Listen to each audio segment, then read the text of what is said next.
Hello there, this is Benjamin Bouchard, owner and founder of Baryonyx Knife Company. I'm with you today to demonstrate some of the wide array of sharpening tasks for which the Scythe stone, or Canoe stone as it's sometimes called, is well suited. As the name implies, the shape of the stone very much resembles that of a canoe when viewed from above, giving you two narrow curved faces and two broad flats in opposition. This shape makes the stone not only comfortable and convenient to hold and to carry, but also enables it to sharpen concave, flat, or convex edge configurations, as well as blade profiles that are forward curved, recurved, straight, or the more conventional upswept variety.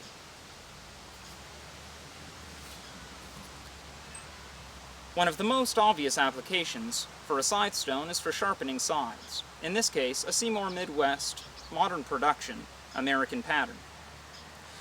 The blade is not only forward swept, but is also a zero hollow grind, meaning that the edge bevel itself is hollow in shape.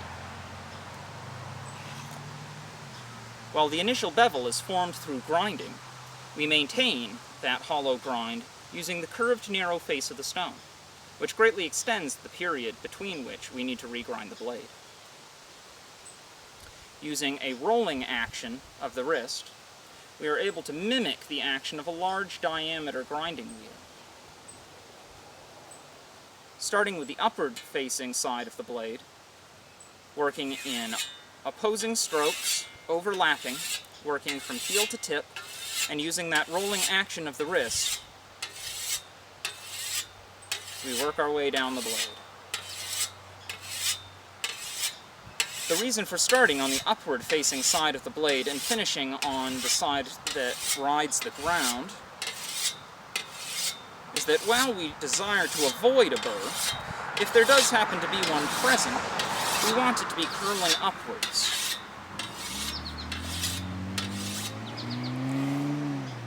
A burr that is curling upwards can still snag the grass and make an effective cut. If it is curling downwards, we're much more likely to create a glancing or rounding stroke that cuts little grass.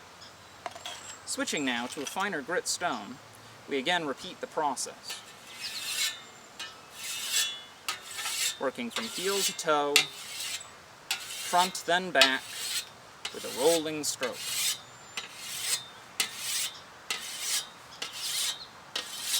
When approaching the toe of the blade, it's often prudent to give a few extra strokes per side, as this is the region of the blade that sees the most wear, generally speaking, from accidental impacts.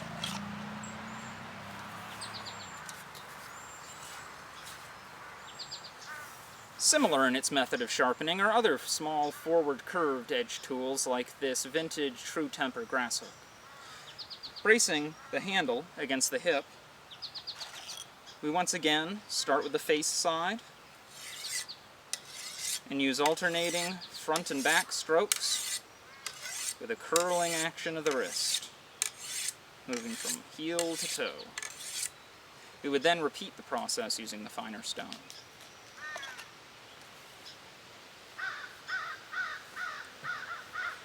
Not all edges that are hollow ground are forward sweeping, as in the example of this Weymouth pattern hay knife.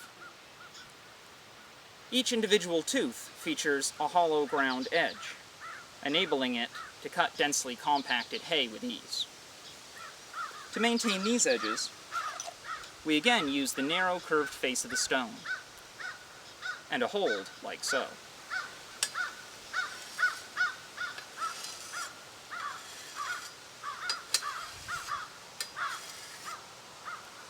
The number of strokes would be repeated as necessary and on each side of the blade. However, the edge at the point is very commonly of a flat or convex grind, and for sharpening this region, we use, instead, the broad flat, much like a file.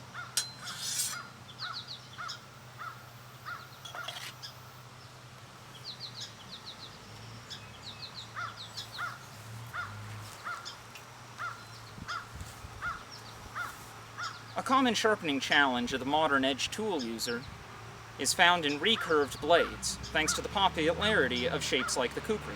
In this case, a kukri machete. but it gives us the profile that we're looking for demonstration. For sharpening this forward swept region, we once again make use of the narrow curved face of the stone.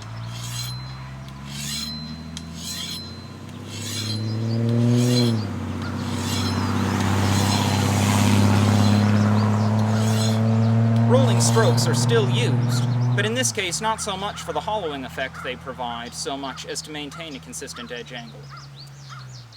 Once the forward swept region is sharpened to your satisfaction, switch to the flats to sharpen the upswept region of the edge.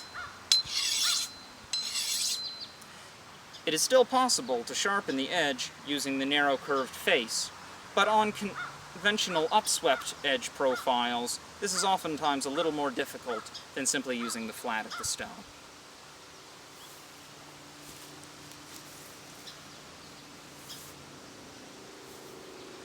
Our very own baryonyx machete also features a forward swept edge that's used like a bill hook or grass hook for cutting vegetative matter or woody stemmed plants.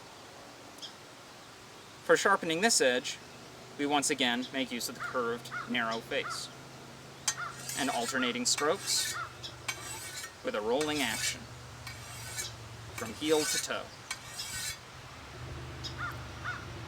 For the primary cutting edge, the flat of the blade may be used.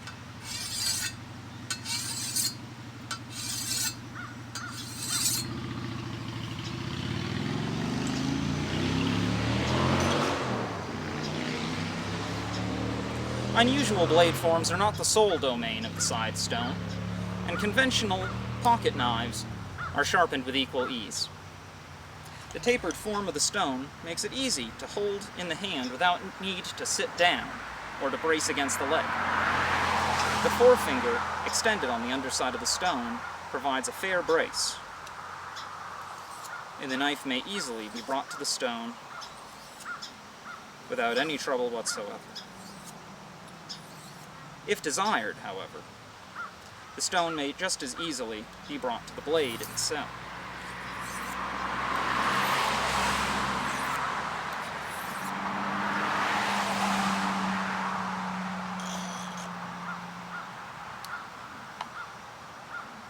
These stones are commonly carried in a polymer, wood, or natural cow horn whetstone holder, either singular or in tandem as seen here. This whetstone holder is filled with a little bit of water in order to lubricate the stone and to keep it clean during use so that it doesn't clog with metal particles when sharpening. I hope that this demonstration has been useful for you and has explained some of the reasons why we find that the scythe stone is our most frequently used sharpening tool around the baryonyx homestead. Thanks for watching.